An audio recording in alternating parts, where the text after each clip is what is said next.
شروع اللہ کے نام سے جو بڑا مہربان اور نہایت رحم فرمانے والا ہے۔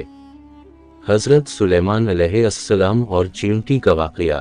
حضرت سلیمان علیہ السلام اللہ کے برگزیدہ نبی اور ایک عظیم بادشاہ تھے۔ اللہ تعالیٰ نے انہیں بے پناہ علم، حکمت اور معجزات عطا فرمائے تھے۔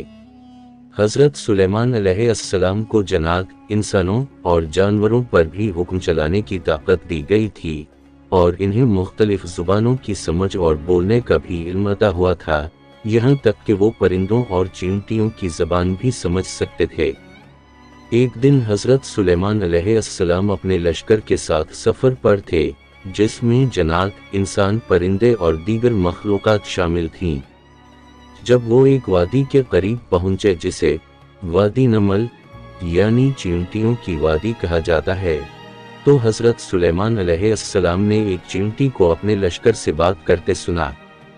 چیونٹی کہہ رہی تھی، اے چیونٹیوں، اپنے بلوں میں داخل ہو جاؤ، کہیں ایسا نہ ہو کہ سلیمان اور ان کا لشکر بے خبری میں تمہیں روند ڈالے۔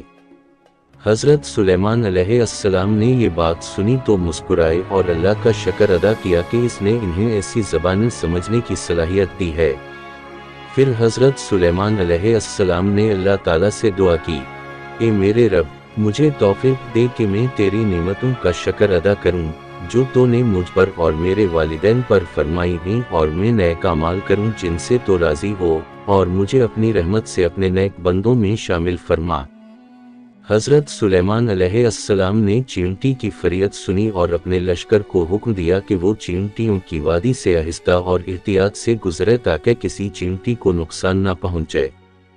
یہ واقعہ ہمیں یہ سبق دیتا ہے کہ کس طرح حضرت سلیمان علیہ السلام اللہ کی دی ہوئی عظیم طاقت کے باوجود انتہائی عاجزی اور شکر گزاری کے ساتھ زندگی گزارنے والے نبی تھے۔ چیونٹی کی فقر اور حضرت سلیمان علیہ السلام کا رحیم دلانہ رویہ ہمیں سکھاتا ہے کہ ہمیں ہمیشہ اللہ کی مخلوق کا خیال رکھنا چاہیے، چاہے وہ کتنی ہی چھوٹی کیوں نہ ہو۔ قرآن میں ذکر، یہ واقعہ قرآن مجید کی سورۃ النمل چیونٹی میں بیان کیا گیا ہے۔ اس واقعے کو اپنے دل میں جگہ دیں اور یاد رکھیں کہ اللہ کی قدرت ہر شے پر محیط ہے، اور ہمیں اپنی نعمتوں کا شکر گزار ہونا چاہیے۔ اگر آپ کو یہ واقعہ پسند آئی تو براہ کرم ہمارے چینل کو سبسکرائب کریں، ویڈیو کو لائک کریں اور دوسروں کے ساتھ شیئر کریں تاکہ زیادہ سے زیادہ لوگ اس سے فائدہ اٹھا سکیں۔ اگلی ویڈیو تک اللہ حافظ۔